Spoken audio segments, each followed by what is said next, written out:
નમસ્કાર, મારું નામ અતુલ ડી રાવલ છે. હું ગાંધીનગર નજીક કોબામાં રહું છું.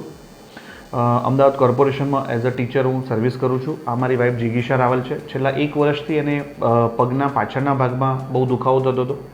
અમદાવાદમાં મેં 2-3 ઓર્થોપેડિક ડૉક્ટરને બતાવ્યું. બધાએ કીધું કે પાછળના ભાગે હાડકું વધે છે એવું કંઈક. ત્યાર પછી અમે ગાંધીનગરમાં આવેલ વાછાની સ્પેશિયાલિટી કેર હોસ્પિટલમાં આવ્યા, જ્યાં doctor Vivek Vachhani as a orthopedic surgeon છે એમને મળ્યા. તો સાહેબે એક્સરે કરીને કીધું કે અહીંયા હેગ્લેડ ડિફોર્મિટી કરીને કંઈક હાડકાની બીમારી છે, હાડકું વધે છે. પછી અમને તેમને ઓપરેટ કરવાની સલાહ આપી. તો અમે લોકોએ ઓપરેટ ત્યાં સાહેબના ત્યાં કરાયું. આજે 1.5 મહિનો થઈ ગયો છે. જિગીશા એકદમ સારું અનુભવી રહી છે, ચાલી પણ શકે છે, એને પગના પાછળના ભાગમાં દુખાવો પણ નથી.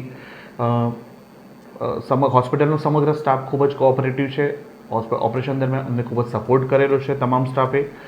તો હું દરેકને નમ્ર વિનંતી કરીને કહું છું કે ઓર્થોપેડિકને લગતી કોઈ પણ તમને જો બીમારી હોય તો ગાંધીનગરમાં કુડાસણ નજીક આવેલી વાછાની સ્પેશિયાલિટી કેર હોસ્પિટલનો જરૂર સંપર્ક કરશો. જી.